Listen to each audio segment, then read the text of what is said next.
It was January 1945.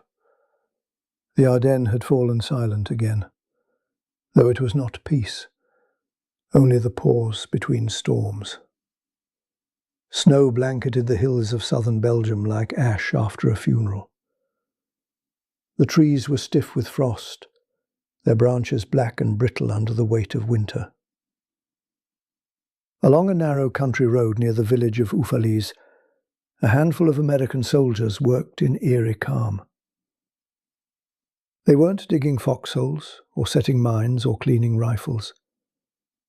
They were painting.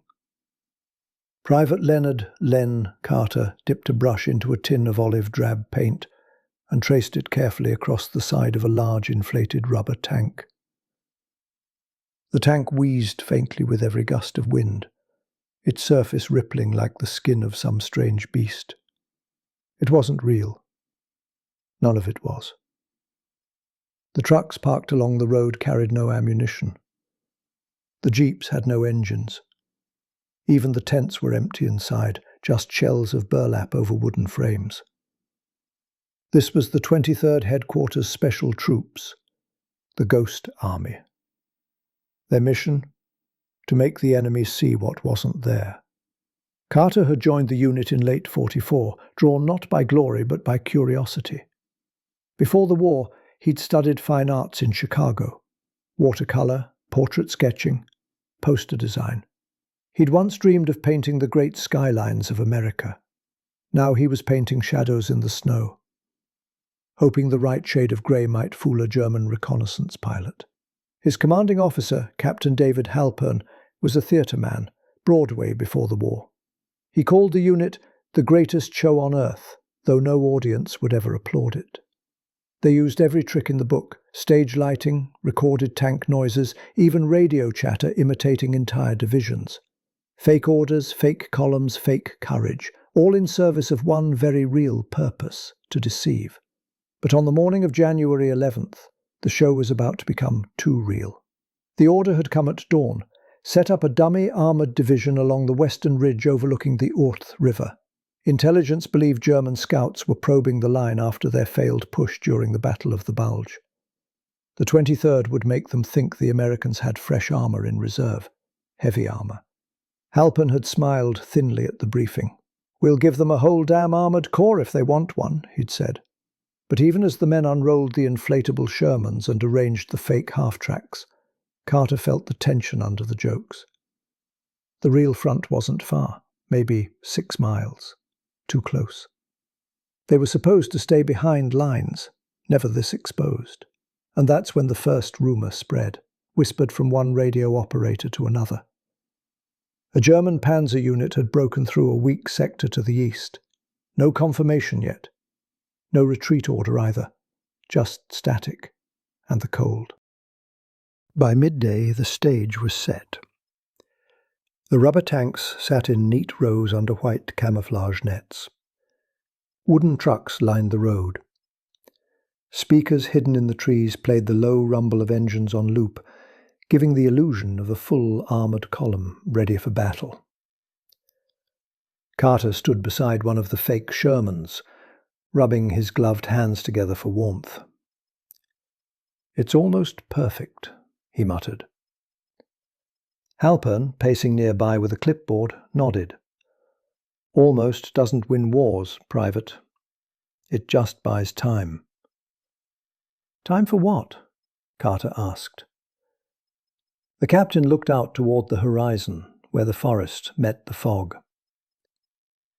"For someone else to do the dying," he said quietly. That night the temperature dropped to 15 below zero. Frost crept into their boots. The record players froze mid-hum, and the silence grew heavy. A silence that wasn't empty, but expectant.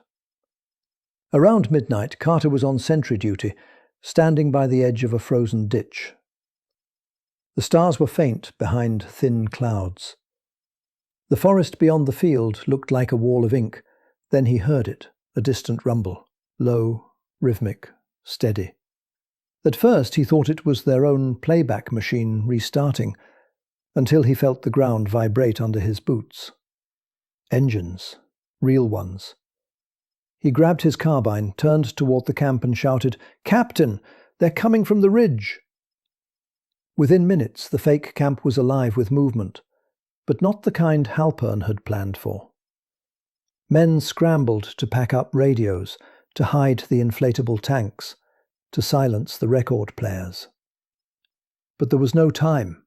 Through the trees the glow of headlights appeared, multiple beams cutting through the fog, sweeping across the snow like searchlights. The sound grew louder, tracks grinding, gears shifting. Panzers. Halpern's voice was sharp. "Hold your fire. Don't engage. We're not combat troops." But everyone knew. There was nowhere to run. Their jeeps couldn't outrun tanks, and the nearest real infantry was too far to help. All they had were props, rubber tanks, wooden guns, and recordings of engines. And that's when Carter saw something that didn't make sense. The lead German tank had stopped. The others behind it hesitated. From a distance, the fake army must have looked real. The Germans saw what they thought was an ambush, dozens of tanks waiting in the dark. Carter's heart pounded. He looked at the silent speakers, the fake searchlights, the empty barrels. And in that moment, he understood what Halpern meant. They couldn't fight the enemy. They could only fool them. Halpern whispered, "Start the playback." All of it, Carter hesitated. "Sir, that'll give away." "Do it!" He slammed the generator switch. Instantly the valley erupted with the sound of roaring engines, shouted orders, the metallic clank of treads. The speakers made the night come alive. The Germans, hearing what they believed was a full armoured battalion, froze. Their tanks reversed slightly. Spotlights swept across the tree line, but revealed nothing real. Then, after several tense minutes, the rumble of enemy engines began to fade. Retreat. They were pulling back. The illusion had worked. Again. The ghost company had survived another night. But not everyone in the unit believed it was over. Carter sat beside the silent rubber tank, smoking a frozen cigarette. His hands trembled. Not from cold this time, but from the thought that if the Germans ever learned the truth, the ghosts would become casualties.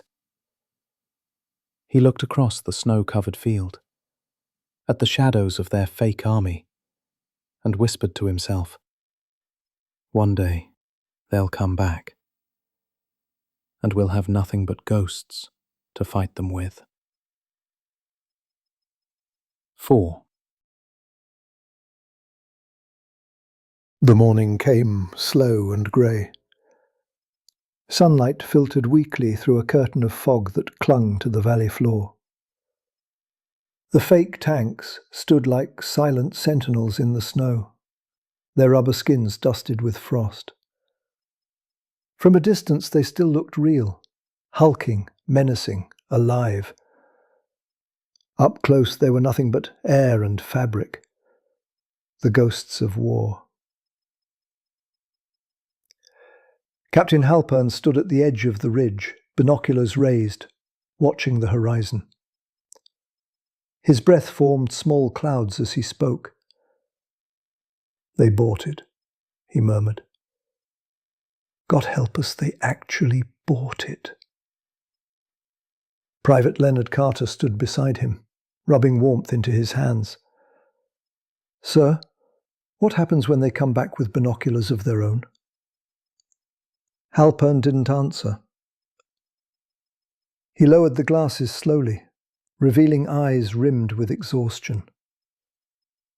"Then, Private," he said quietly, "we pray the show runs long enough for the real army to take the stage."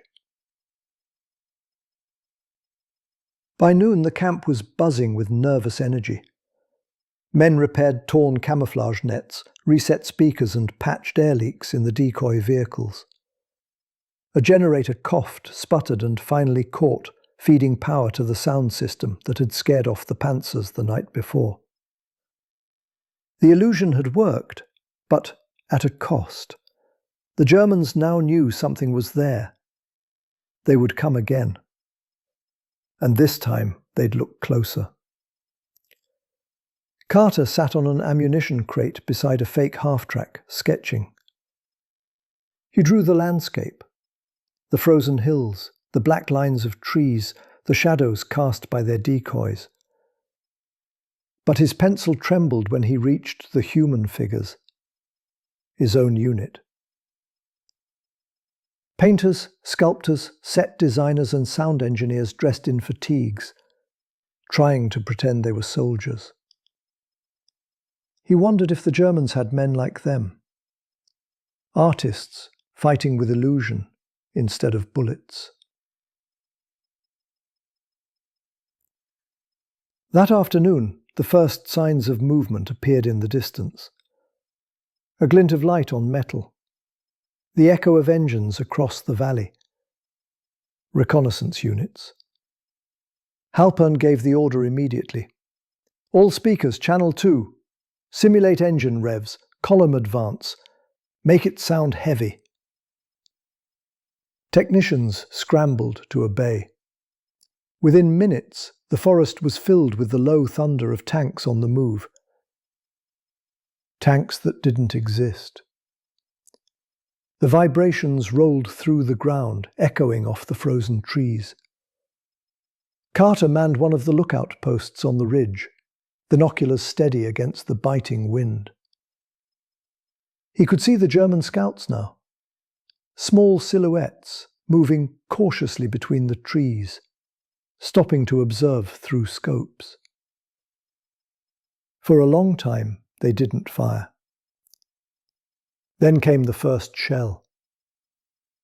It hit 50 yards short of the decoy line. A test shot. The snow exploded into white dust. No one moved. A second round followed, closer this time, tearing through one of the inflatable Shermans. The fake tank deflated with a soft, pitiful hiss, collapsing into the snow like a dying animal. Carter cursed under his breath. "Sir, they're testing us." Halpern nodded grimly. "They're not sure yet. Keep the noise going." The radio crackled. "Captain, we've lost the front speaker line. Power cables are hit." Halpern slammed his hand against the table. "Get it back online. If the sound dies, we die with it." For the next 20 minutes, the unit performed the greatest act of theatre in military history. Painters manned fake radios, shouting false coordinates. Sound engineers played overlapping recordings to mimic tank movements. Even the jeep mechanics banged wrenches against steel to echo engine repair. From across the valley, the Germans hesitated. The deception was holding. Barely. Then, abruptly, the playback stopped. The generator sputtered twice and died, plunging the camp into dead silence. No engines. No chatter. Just the whine of the wind. Carter froze.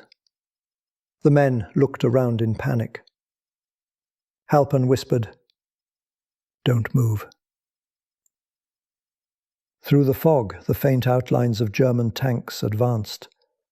Closer now, probing, testing the silence. Carter's throat went dry. He looked down at his rifle. A carbine with one full magazine. Against tanks, it was less than useless. He could see their markings now, black crosses on grey steel. 30 tons of real war, rolling toward a camp of ghosts. Halpern's voice cracked through the cold. "Set the charges." Carter blinked. "Charges?" The captain turned to him, eyes hard. "We've got a dozen demolition packs meant for stage noise. We'll make them sound like artillery." Carter hesitated. "Sir, they're blanks." Halpern smiled faintly. "So are we." They work fast, planting the noise packs along the front line, each wired to blow in sequence. Carter took the far ridge, kneeling in the snow as he buried one under the collapsed rubber tank. His fingers were numb. His breath burned in his chest. When he returned, Halpern was standing by the detonator box. The Germans were close enough now to see their helmets glinting. "Ready?" the captain asked. Carter nodded. Halpern flipped the switch. The hillside erupted. A line of controlled explosions tore through the valley, echoing like heavy artillery. Snow burst skyward in sheets. Smoke filled the air. The Germans halted again. Some tanks rotated turrets wildly, firing into empty snowbanks. Others reversed down the road, engines roaring. Over the din, Carter shouted, "They're pulling back again!"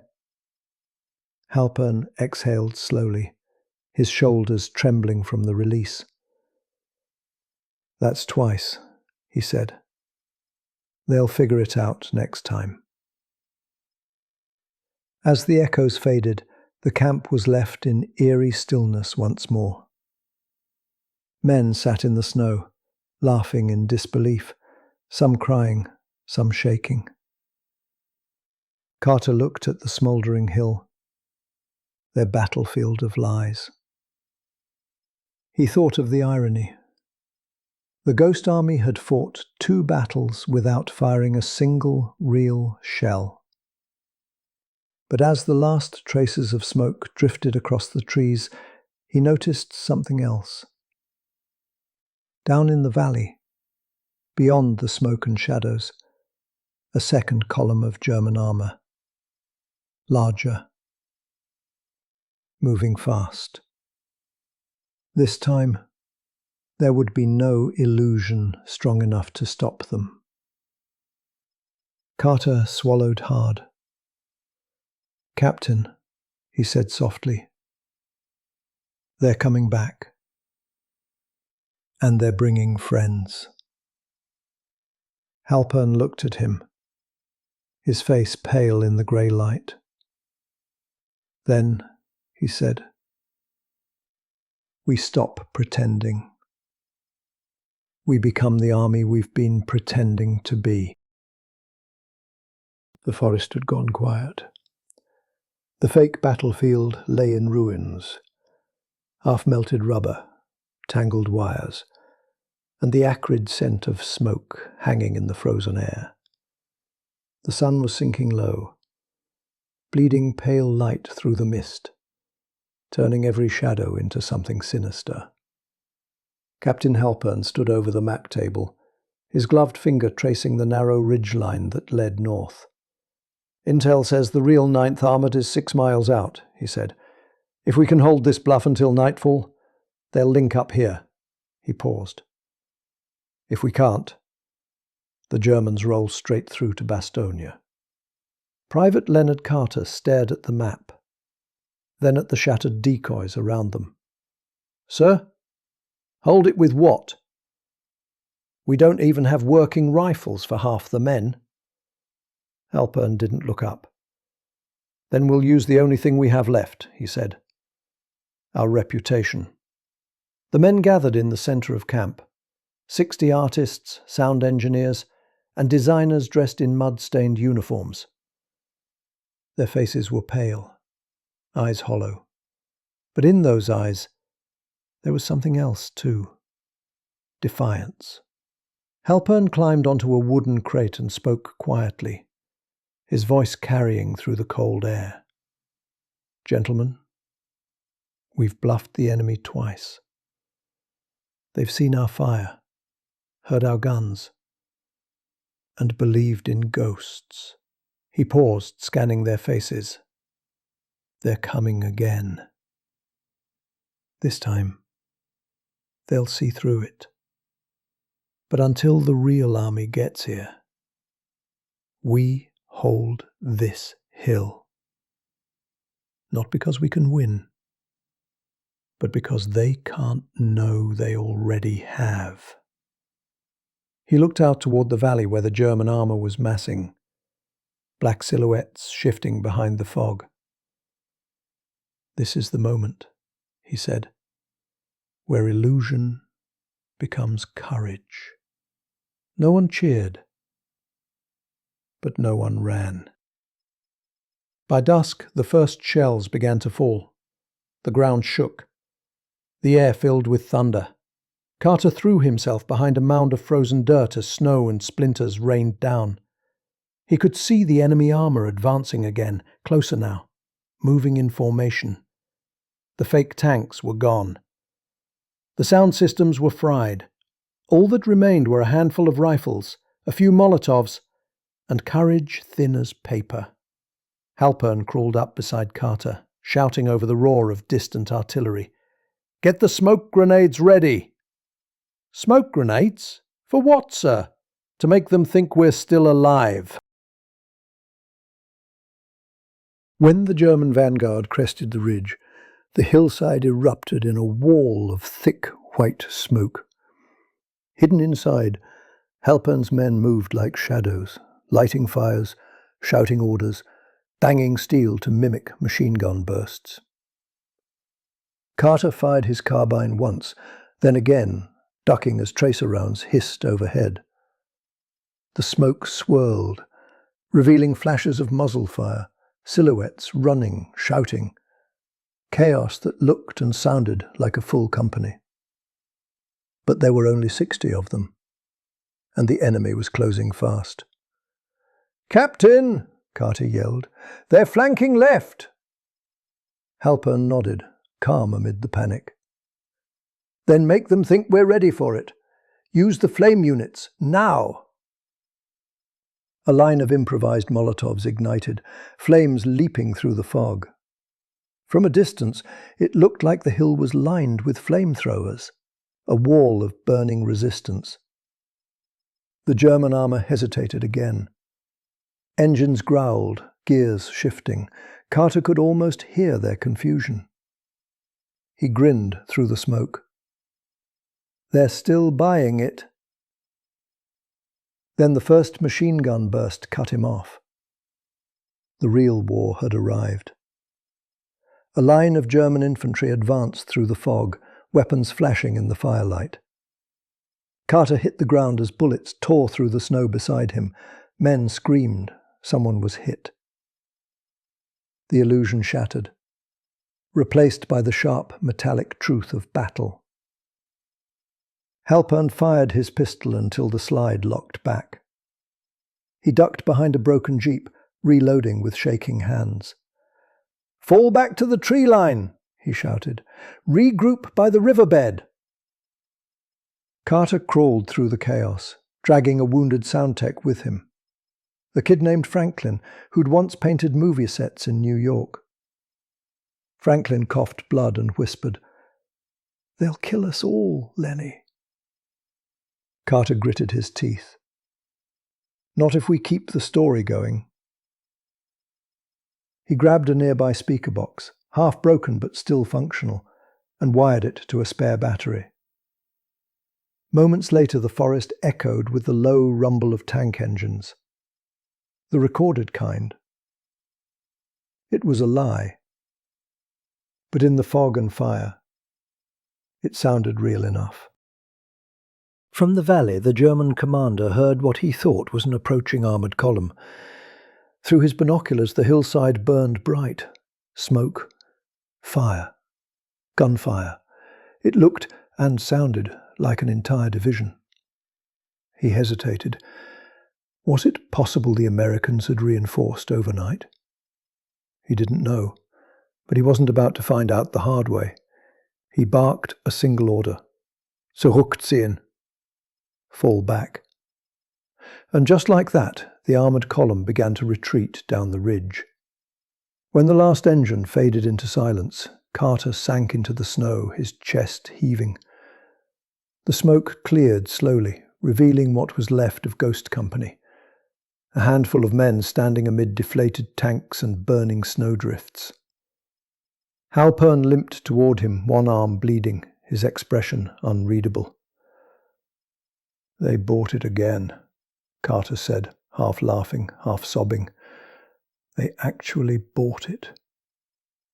Halpern gave a weak nod. Third time's the charm.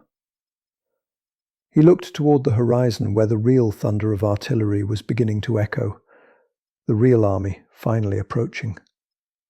For the first time in days, he smiled. "Let's give them something worth remembering," he said softly. Then he turned, straightened his helmet, and walked toward the ridge. Morning came quietly. The smoke had cleared, and with it the illusions that had held back death for one long, frozen night. Snow lay in uneven mounds, scarred by fire and tracks, some real, most imagined. The sounds of battle had drifted away to the north, replaced by the faint hum of engines, American ones this time. Private Leonard Carter stood among the ruins of their false army. A melted rubber Sherman lay half-buried beside him, its twisted hull sagging inward like a punctured lung. He reached down and touched it, feeling the cold skin of something that had once fooled an empire. The snow beneath his boots was black with soot and oil, but it was quiet. Captain Halpern approached, slowly, limping. His face was pale beneath a crust of frost, his coat torn at the shoulder where a bullet had grazed him. He looked out over the ridge where the enemy had vanished hours earlier. "They're gone," he said simply. Carter nodded. "Did we win?" Halpern let out a low, dry laugh.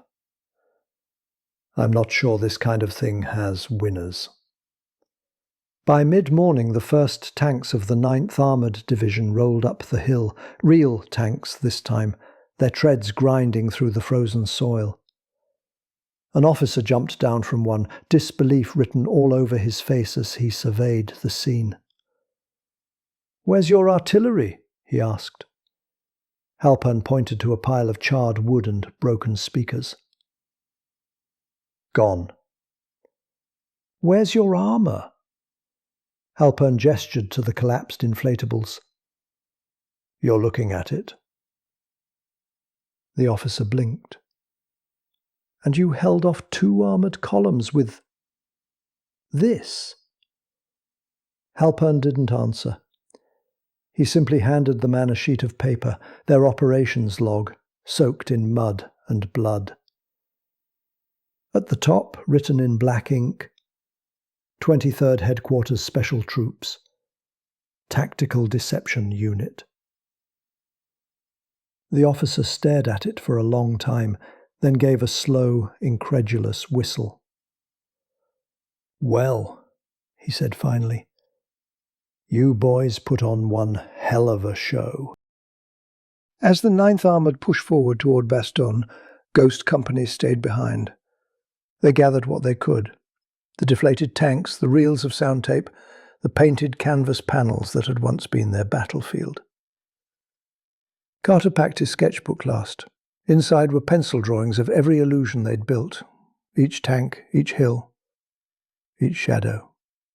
He paused on the last page, the sketch of a burning hillside, dotted with tiny human silhouettes. Underneath he had written just 2 words: "We existed."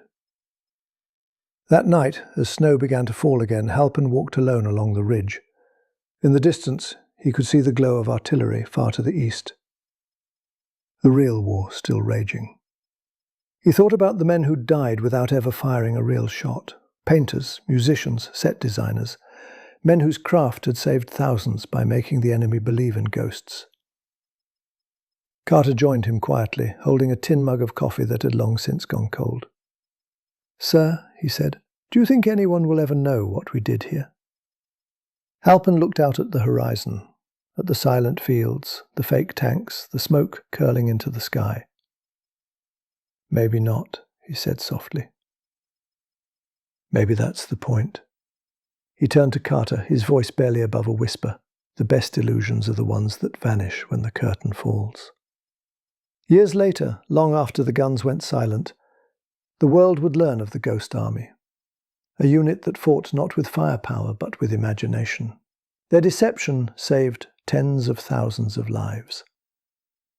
But for decades, their mission remained classified, a secret war fought by artists, dreamers, and engineers who never asked for medals. They didn't fight for glory. They fought to trick death long enough for others to live. And though their work was made of canvas and sound, their courage was as real as steel.